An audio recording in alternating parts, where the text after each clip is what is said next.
You can call me cheap, pero ito ang gusto ko. Ate Rose, let's go na. Umuulan. Opo, sir. Sinara mo yung mga bintana? Opo, sinara ko na po. Alay ka na. Mabilis lang naman tayo pupunta ng grocery. Para tayo ay makapagluto na ng ating paboritong Filipino style spaghetti. Ate Rose, papabili ka ba sa grocery? Meron po, sir. Ano? Tinapay po. Naubos na yung tinapay namin, sir. Sige, bigyan tayo tinapay. Gardenia. Tapos meron ka ba mga toothbrush, toothpaste? Meron pa po. Shampoo, meron pa. Meron pa po, sir. Ate Rose, kumuha ka na ng chips nyo, ni Lindy. Opo, sir. Kumuha ka dalawa. Si Lindy po yung inuna ko talaga, sir. Kumuha ka dalawa. Gusto mo, tigisa kayo. So, gusto na Ate Rose Nova. Opo, Kaya sir. Lindy, tempo. Wala kasi na. And may nakita akong isang perasong labong. Hirap akong magharap ng labong. Kaya kinuha ko na, freezer ko na lang. And we're home! Ate Rose, mag-ready na tayo. Mag-start tayo by papakulo tayo ng tubig para sa pasta noodles. Tapos, mag-start na rin ako magluto ng sauce. Ate Rose, ready na ang ating ingredients? Opo, sir. Ito po. Ayan, ready na ako mag-start yan kahit mamaya na yung mushroom kasi iaano ko pang mabuti yung ating ground beef at saka ground pork. At ito na yung aming noodles. Dumating na rin si Lindy. Kumain ka muna, Lindy. Bawa ka tumulong, ha?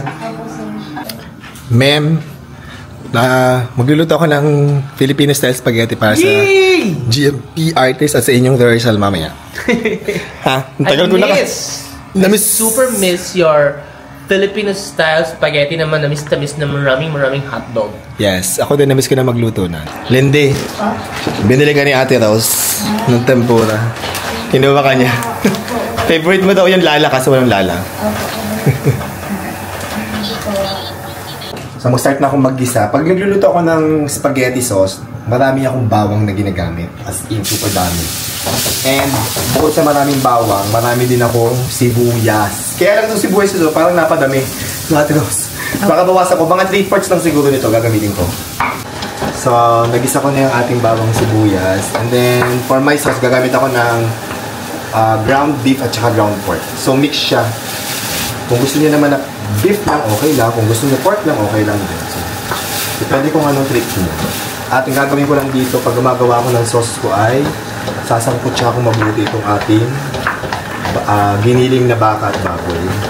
Okay, lagyan na natin ang mushroom. Button mushroom. Lagay na natin ang hotdog. Ang dami akong hotdog nilalagay kasi si Happy David, mahilig siya sa maraming hotdog. Gusto ko kasi ganyan, yung lumalangoy sa sangkap. Yung iba kasi puro sauce, kakaunti ang laman. Ako gusto ko malaman. Nilagay ko na sauce natin. Gagamit ako ng 2 Filipino style na sauce at isang Italian. Nalagay pa ako mamaya na ketchup dito. At dahil matipid ako at wais na misis, Lindy, itong ating mga pinaglagyan ng sauce, lagyan mo ng konting tubig. Sasairin natin. Okay. Sige po. Thank you. Lindy, lagay mo na yan. Sairin mo, ha? Kinalog mo? Yan, sairin mo yan sa loob. Okay na yan. Nalagyan ko naman ng banana ketchup. Sana magkasya pa. May konting room pa. So, tatansyahin ko na lang. Kung gano'n kadami lalagay ko. Lalagay ko. Oo na pa lahat.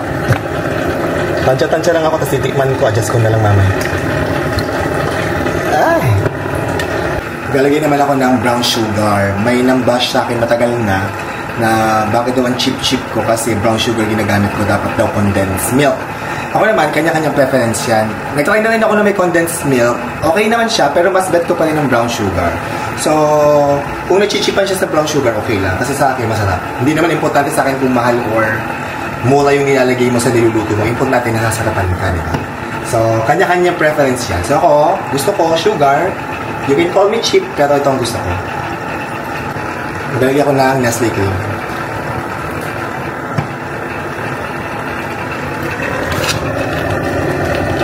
Para creamy ang ating sauce, diba?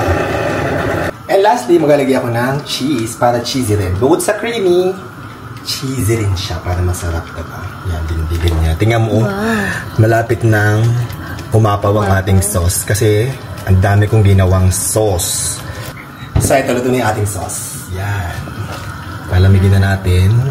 And Ate Rose, pinagkita ko dyan na. Meron na kayo dyan. Ako sa thank you. Kainin niyo mamaya. Ni na Raynon. Tala niyo si Raynon, ha? Opo. Okay. Luto na yung ating, at ready na ang ating spaghetti. Dalawang box ng pasta at dalawang box ng sauce. Yan. Dali natin mamaya sa academy para sa rehearsal ng GMP artist. And we're here na sa academy. Bit-bit ni Happy David ang spaghetti. Let's eat! Yes! Thank you, Ian, sa chicken. May Jollibee chicken tayo para May ka-partner ang spaghetti. Ang perfect partner ng Happy David and Happy Rai. Kiss na. Yeah.